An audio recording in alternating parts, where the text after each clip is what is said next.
देश में लंबी लंबी कतार, फिर भी कैसे कहे सब ठीक है सरकार।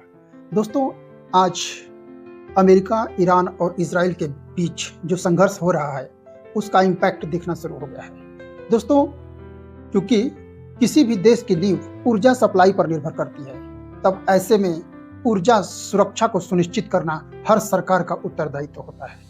ऐसे में इस समय जब आप देख रहे होंगे कि समस्त गैस एजेंसियों पर या जो भी डिलीवरी पॉइंट हैं उन पर एक प्रकार की लंबी कतारें लगी हुई हैं, तो यह क्या संकेत है? क्या यह ऊर्जा का संकट है? क्या आने वाले समय में गैस, एलपीजी और क्रूड ऑयल्स की कमी हो जाएगी? दोस्तों, अगर आप मान लें कि सरकार ऐसा होने नहीं देगी, वो पूरी तरह से व्यवस्था कर लेगी, तब भी एक गहरा संकट तो मंडरा ही रहा है।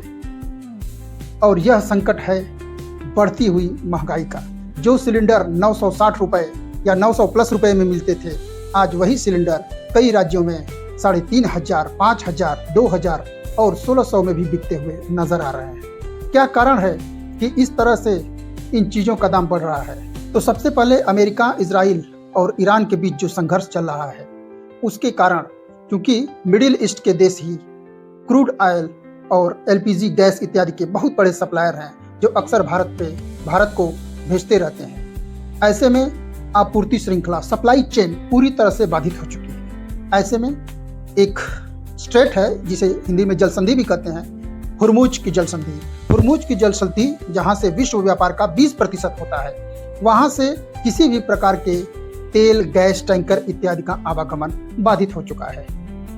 और ईरान ने जब तक युद्ध चल रहा है तब तक ये संकेत दिया है कि वो यहाँ से किसी भी प्रकार को होने नहीं देगा। फिलहाल स्थिति यही है।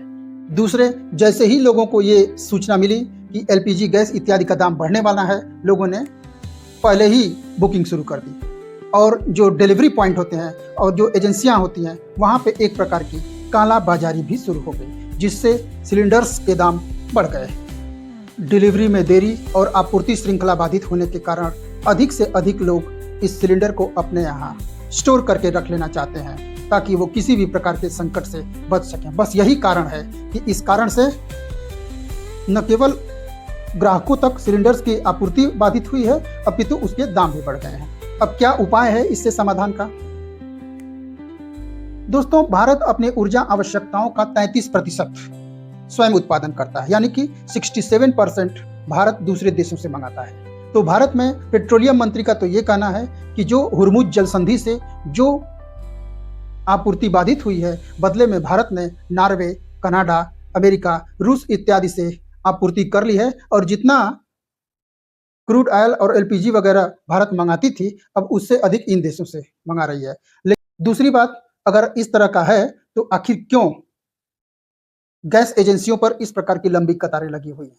अगर भारत को इस समस्या से निपटना है तो एक चीज पर ध्यान देना होगा, और वो चीज ये है कि आपूर्ति श्रृंखला सतत बनी रहे, काला बाजारी को रोकने का भरपूर प्रयास किया जाए, सरकार अपनी मशीनरी का प्रयोग करे जिससे कि काला बाजारी को पूरी तरह से रोका जा सके, अन्यथा चीजों का दाम इसी तरह से बढ़ता रहेगा।